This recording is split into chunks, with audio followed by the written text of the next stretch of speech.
Bismillahirrahmanirrahim. Alhamdulillahilladzi khassa nafsahu bid-dawami wa man 'alaina bi ni'matil imani wal islami wa khalaqa min nurihi nura Muhammad habibi Muhammad qabla an yakhluqa Adam bi al-qi'am wa khalaqa minhu al-asya'a minal arsy ilal farshi wa hakama 'alaiha bil absar. Wassalatu wassalamu ala sayyidina Muhammadin nabiyyi rahmah wa syafi'il ummah muballighin nubuwati war risalah waj'alna wa ashabar ruqyati wa hadhil ummah marzukina bis sihhati was salamah was sa'adati war rabitati fid dini wad dunya wal akhirah wa ala alihi wa ashabihi ajma'in. Alhamdulillahi rabbil alamin.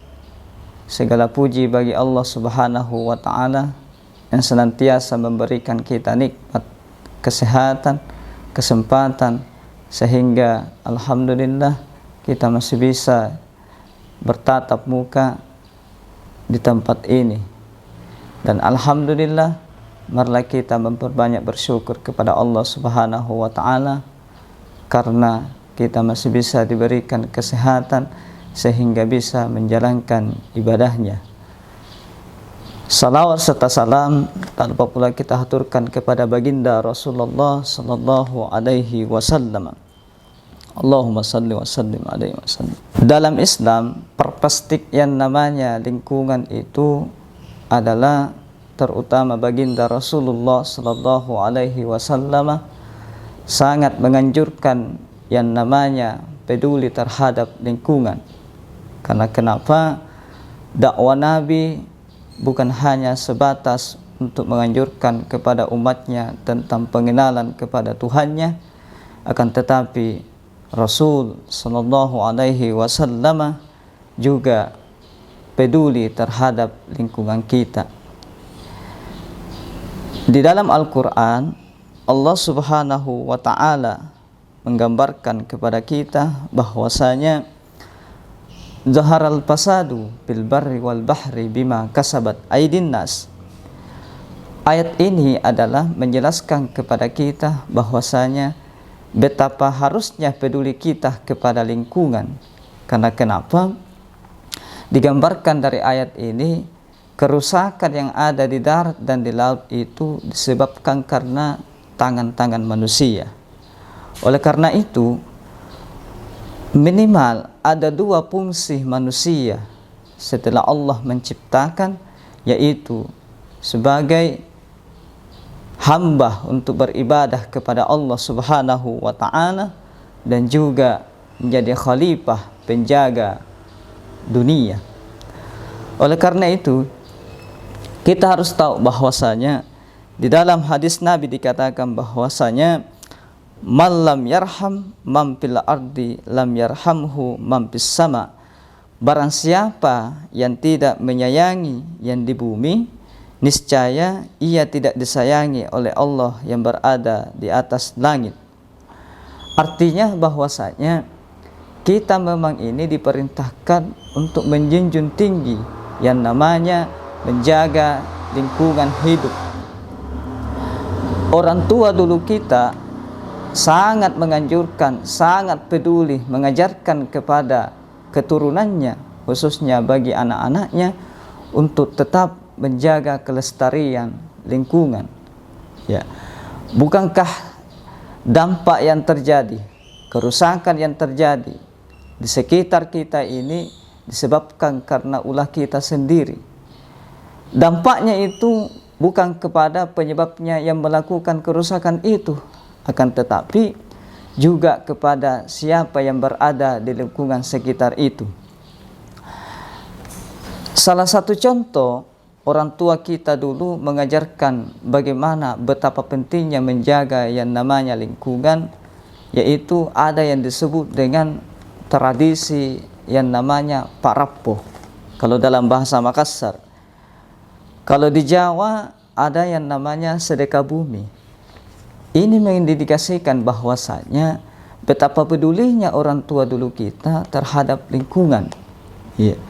Taruhlah kita yang berada di Sulawesi Selatan, khususnya suku Makassar, ada yang namanya Pak Rapoh. Kalau dalam bahasa Indonesianya itu adalah sesajen. Nah, perlu diartikan atau perlu dipahami bersama bahwasanya sesajen di sini bukan hal yang lumrah, tetapi ini adalah sudah ada sejak Islam yang dibawa oleh ulama masuk ke Indonesia. Iya. Jadi tradisi Pak Rapoh ini mengajarkan kepada kita, orang tua kita, bahwasanya betapa pedulinya kita kepada makhluknya yang ada di dunia, baik di darat maupun di lautan, sebagai penghargaan.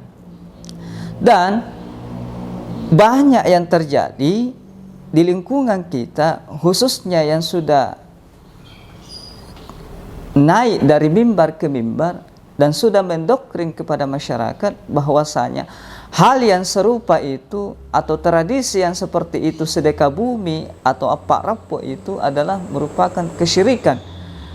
Padahal kalau kita memaknai hakikatnya, sebenarnya yang dilakukan oleh orang tua kita itu adalah bukan kesyirikan, melainkan kepeduliannya terhadap orang tua kita kepada lingkungan kita, khususnya yang ada di laut. Dan orang yang mengatakan kesyirikan berarti ini adalah orang yang tidak memahami dan perlu ada kajian lanjutan. Karena kenapa? Karena dia hanya melihat daripada sisi lahirianya. Kita kupas satu persatu. Orang tua kita mengistilahkan yang namanya Pak Rapoh, di mana Pak Rapoh ini adalah salah satu penghargaan terhadap makhluknya Tuhan yang ada di laut. Dan ini sudah ada sebelum Islam itu datang. Makanya kita melakukan yang namanya pendekatan asimilasi. Iya. Karena pendekatan asimilasi ini adalah penyesuaian atau peleburan sifat asli yang dimiliki dengan sifat di lingkungannya, tanpa menghilangkan yang namanya substansi daripada doa itu. Karena pada hakikatnya Pak Rapoh itu adalah doa yang dipanjatkan oleh orang tua kita, atau istilahnya sandro. Sandro dalam bahasa kerennya itu adalah tabib atau ustadz yang mengajarkan bahwasanya sebelum mempersembahkan atau penghargaan ini kita tabur di laut, marilah kita memanjatkan doa kepada Allah Subhanahu wa Ta'ala sebagai penghargaan kepada makhluknya yang ada di laut, dan juga sebagai simbol bahwasanya kita ini untuk bersedekah kepada yang ada di laut. Nah, Pak Rapoh itu adalah bahasa Makassar, dan simbolisasi atau filosofi yang ada di dalamnya itu tidak lepas dan tidak jauh daripada apa yang ada di dalam diri kita. Iya. Pak Rapoh itu adalah mengandung unsur di dalamnya. Yang pertama adalah rapoh. Rapoh itu kan bahasa Makassar yang artinya adalah buah. Iya. Yang ada kalau kita kaitkan di dalam diri manusia, ya, secara mikronya, karena Pak Rapoh itu adalah secara makronya. Secara mikronya itu adalah bahwasanya rapoh itu dikaitkan dengan hati. Iya, dengan hati. Dan tentu mengajarkan kepada kita bahwasanya orang tua itu adalah mengajarkan bagaimana supaya kita memiliki kelembuhan hati, supaya bisa bersahaja dengan lingkungan kita. Selalu berbaik sangka atau positive thinking kepada Allah Subhanahu wa Ta'ala. Yang kedua ada leko. Leko itu kalau bahasa tubuh kita itu adalah daun telinga kita. Iya. Daun telinga kita. Kenapa daun telinga diidentikan dengan leko? Karena pada hakikatnya manusia yang lahir setelah dari perut ibunya itu adalah yang pertama mendengar itu adalah hati dan pendengarannya. Makanya ada tradisi yang namanya mengazankan. Dan ini bukan tradisi yang biasa, melainkan ini adalah melainkan juga sunnah Nabi. Ya, ketika anak lahir itu maka harus diazankan, karena kenapa? Pada hakikatnya ada dua organ tubuh manusia yang berfungsi ketika lahir di dunia, baru lahir dalam artian bayi yang lahir, yaitu adalah hati dan pendengarannya. Kemudian simbol yang ketiga, di dalam apak rapo itu ada yang namanya kalomping. Ya, biasanya itu kalomping adalah uang yang dilipat, yang modelnya adalah lam alif. Iya. Lam alif itu dalam bahasa Arab menandakan bahwasanya la nafih. Itulah hebatnya orang tua kita yang tidak pernah belajar yang namanya bahasa Arab, tetapi mengetahui makna daripada simbolisasi atau filosofinya yang ada di dalam Pak Rapuh. Jadi dia berkegiatan atau melakukan ritual itu sudah jauh lebih pintar daripada anak-anak sekarang. Iya. Makanya kalomping yang terakhir itu ada simbol yang namanya lam alif. Itu menandakan bahwasanya banyak Tuhan, tetapi disimbolkan la, menandakan bahwasanya tidak ada Tuhan yang pantas disembah melainkan Allah Subhanahu wa taala. Makanya dalam kalomping itu modelnya lam alif. Sebenarnya ada dua kalomping itu. Kalomping cokmot namanya kalau bahasa Makassarnya. Itu menyimbolkan bahwasanya dia huruf hu atau ha. Nah, tetapi yang sering kita lihat bahwasanya kalomping yang sering dipakai oleh orang tua kita itu adalah modelnya lam alif. Artinya bahwasanya la maujuda illallah. Itulah sebenarnya. Tidak ada yang wujud melainkan Allah Subhanahu wa taala. Betapa hebatnya orang tua dulu kita yang tidak mengenyam pendidikan tetapi mengetahui dan memahami simbol daripada ketuhanan yang terkhusus kepada lingkungannya. Kemudian lanjut kepada hubbul bi'ah minal iman. Hubbul bi'ah minal iman, mencintai lingkungan itu adalah bagian daripada iman. Bukan karena apa? Karena Rasul sendiri ketika mengajarkan kepada sahabatnya bagaimana melestarikan lingkungan itu adalah salah satunya mengajarkan bahwasanya jangan pernah membuang air besar atau membuang hajat itu di tempat yang ada lubangnya. Atau kalau seumpama di air, jangan buang air yang tidak mengalir airnya. Ini kan mengajarkan kepada kita bahwasanya betapa Rasul pedulinya kepada lingkungan, sehingga sampai-sampai sahabatnya disuruh atau dilarang untuk tidak membuang sembarang hajatnya, ya, baik kencingnya maupun hajatnya, ya, hajat besarnya. Bukankah kita ketahui bahwasanya di dalam diri manusia ini yang sebetulnya adalah mikro dan yang makronya itu adalah lingkungan, maka yang ada di luar daripada manusia itu adalah lingkungan. Oleh karena itu, mukadimah awal yang saya bacakan tadi bahwasanya berkasih sayanglah, kata Nabi, berkasih sayanglah apa yang ada di bumi, maka pasti engkau akan dikasihi atau disayangi terhadap makhluknya yang ada di langit. Artinya apa? Bahwasanya ini pesan tersirat kepada kita bahwasanya Nabi Shallallahu Alaihi Wasallam melalui hadisnya bahwasanya manusia itu adalah khalifah untuk menjaga kelestarian lingkungannya. Ya. Ada sebuah ungkapan ulama di Sulawesi Selatan yang dalam bahasa Makassar itu mengatakan bahwasanya jika engkau keluar dari rumah, maka yang harus dibaca adalah begini. Ada bacaannya begini. Butta anrongku langi manggeku. Iya. Kalau bahasa Indonesianya itu adalah tanah adalah ibuku, langit adalah bapakku. Ungkapan ini sebenarnya sudah syariat, sudah sesuai dengan agama, tetapi pada saat itu ungkapan orang tua dulu kita itu belum disyariatkan karena memang pada saat itu belum masuk yang namanya syariat di lingkungan itu. Artinya bahwasanya kalau kita kaji bersama, kita kaji mendalam lagi bahwasanya buta anrongku, langit manggeku. Artinya di sini perpaduan antara langit, antara tanah dengan langit. Langit itu adalah ibaratnya bapak, sedangkan tanah itu adalah ibu. Artinya ketika hujan turun, hujan itu diibaratkan sebagai sperma, membuahi, turun ke langit, turun ke bumi, membuahi, sehingga timbul yang namanya atau tumbuh beberapa tumbuhan karena sudah membuahi.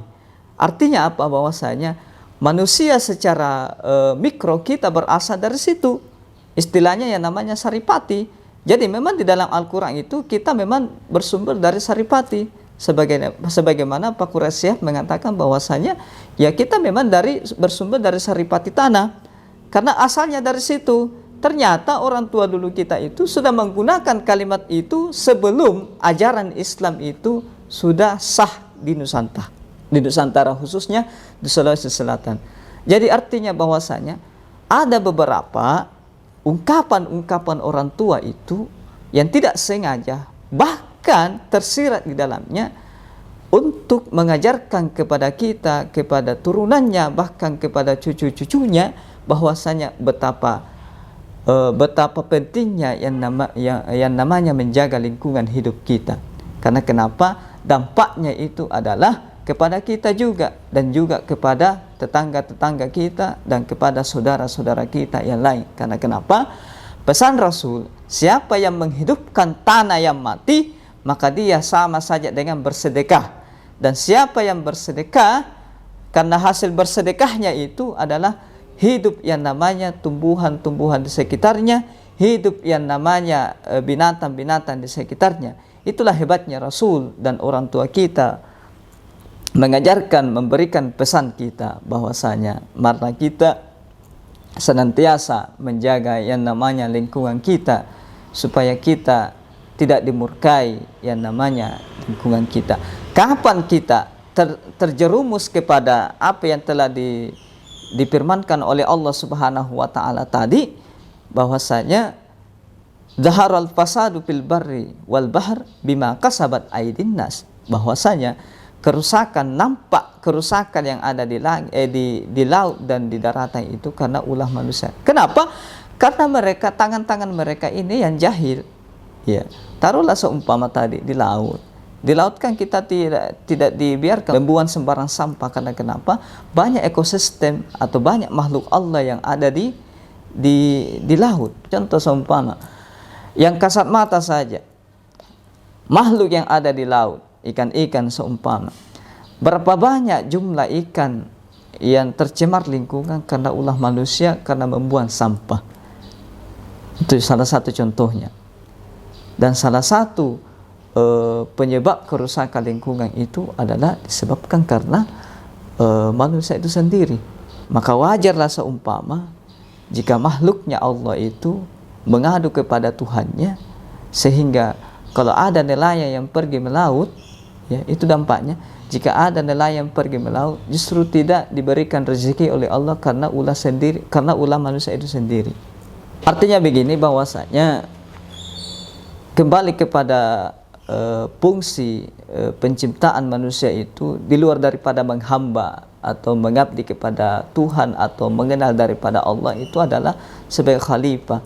Khalifah di sini adalah mengelola lingkungan sekitar kita atau menjaga lingkungan sekitar kita, karena ini adalah tanggung jawab bersama. Bukankah kita ini adalah sama-sama makhluk Allah Subhanahu wa taala? Ya, jangan berpikir bahwasanya hanya manusia yang dianggap makhluk Allah, hanya makhluk halus yang dianggap makhluk Allah, jin atau malaikat, melainkan makhluk Allah juga itu adalah gunung, laut, angin, api, udara. Semua itu adalah makhluk Allah untuk saling hidup bergantungan dan saling hidup berdampingan di lingkungan sekitar kita.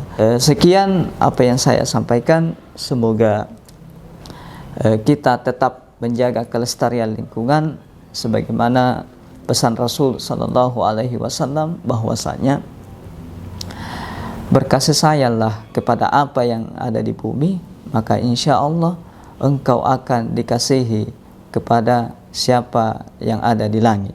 Mungkin ini yang sempat saya sampaikan, mudah-mudahan bermanfaat. Wallahu muwaffiq ila aqwamit thoriq. Wassalamualaikum warahmatullahi wabarakatuh.